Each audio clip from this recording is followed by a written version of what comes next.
వర్ధిల్లాలి ప్రొఫెసర్ కోదండ రామ్ సార్ గారి నాయకత్వం. వర్ధిల్లాలి ప్రొఫెసర్ కోదండ రామ్ సార్ గారి నాయకత్వం. తరిమి కొట్టాలి కేసీఆర్ ప్రభుత్వం. కాపాడుకుందాం ప్రొఫెసర్ కోదండరామ్ గారిని. కాపాడుకుందాం ప్రొఫెసర్ కోదండ రామ్ ని. అన్న అడ్డం రావద్దు. కాపాడుకుందాం ప్రొఫెసర్ కోదండ రామ్ గారిని. కాపాడుకుందాం ప్రొఫెసర్ కోదండ రామ్ గారిని. కాపాడుకుందాం ఉద్యమ నేతలను.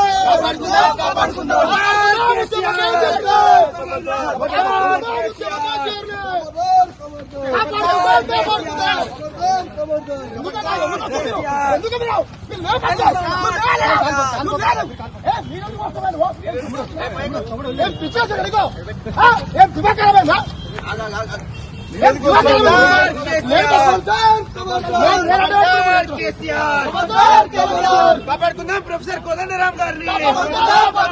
కాపాడుకుందాం ప్రొఫెసర్ కోదండ.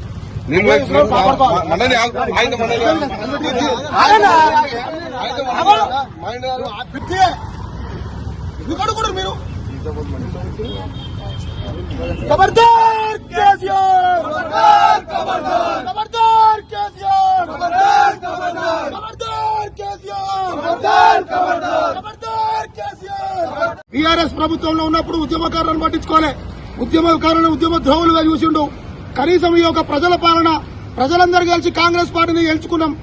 ప్రజలందరి పాలన కాబట్టి ఈ ప్రజల పాలనలో ఉద్యమకారులను గుర్తిస్తున్న కాంగ్రెస్ పార్టీని ఈ రోజు బీఆర్ఎస్ పార్టీ కోర్టులలో కేసులేసి మా ఉద్యమ నాయకుడు సకల జనసేన నాయకుడు కోదండ రామ్ సార్ గారు అంటే దేశవ్యాప్తంగా కాదు అనేక దేశాలను గుర్తుపడతారు. ఈ యొక్క రాష్ట్రం కోసమే తన ప్రాణాలు గాని సైతం తన కుటుంబాన్ని తన జీవితాన్ని పూర్తిగా అంకితం చేసిండు.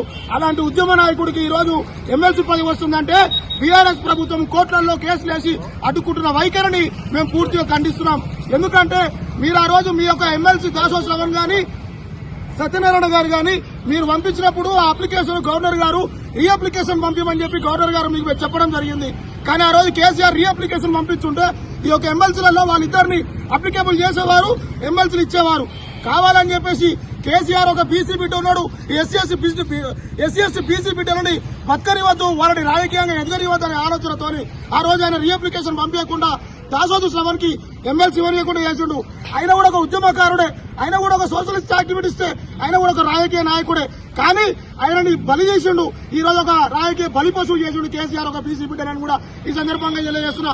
ఇలాంటి కుట్రలు, ఇలాంటి కుతంత్రాలు మీరు ఇంకోసారి చేస్తే మాత్రము రాష్ట్రంలో బీఆర్ఎస్ పార్టీ నుండి కూడా చేస్తాము, మిమ్మల్ని తరిమి కొడతామని చెప్పేసి కూడా ఈ సందర్భంగా తెలియజేస్తూ రాష్ట్ర వ్యాప్తంగా ఈ రోజు కేసీఆర్ డిస్ట్రిబ్యూట్ తగలబెట్టాలని చెప్పేసి కూడా ఈ సందర్భంగానే తెలియజేస్తున్నా.